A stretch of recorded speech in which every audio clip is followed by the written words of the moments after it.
Stress comes in those thoughts. Peace and joy and happiness is the gaps in between thoughts. So how you focus is by you have to have an intention to do it to start with. You have to have a practice.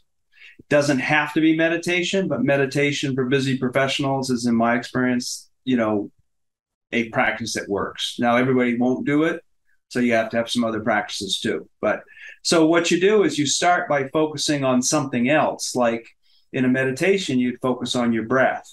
And it's kind of like the precision effect that I talked about earlier. When I focus on my breath, my mind calms down.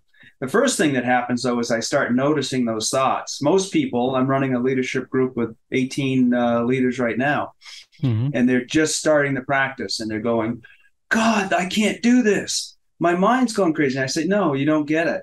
Meditation is becoming familiar with something.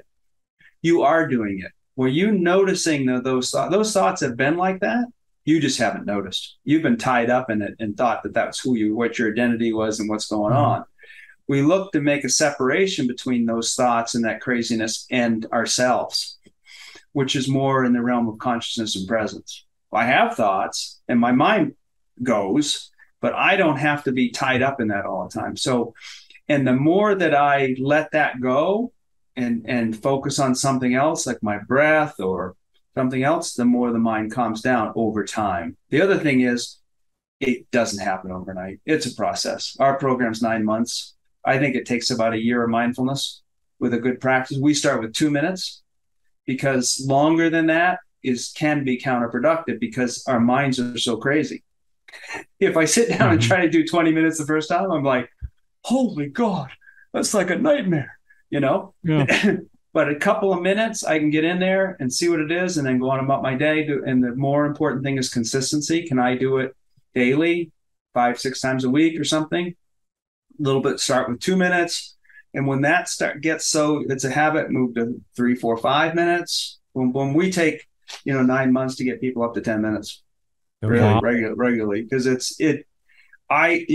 we've spent our whole lives being like this. Well, you look like a baby come out. Do either one of you have kids? Yep, both of us. Both of us, yeah. Look at the baby comes out and how they are just in awe and looking around and go, and we just keep jamming them into these systems that we have until they're just like us, until they're just as crazy as we are. And we're in that, and we were just like that. For us to take, I'm 64, whatever, 40, 50, 30 years, however long we have not paying attention, not being present, it's ridiculous for us to think that we're going to be present in an instant. We're just going to have this intent. It takes a practice. And the big thing is, and then starting to notice when you're not present and not judging yourself, but just saying, okay, I'll let it go. I'm going to come back. I'm going to come back. I'm going to come back. I'm going to come back.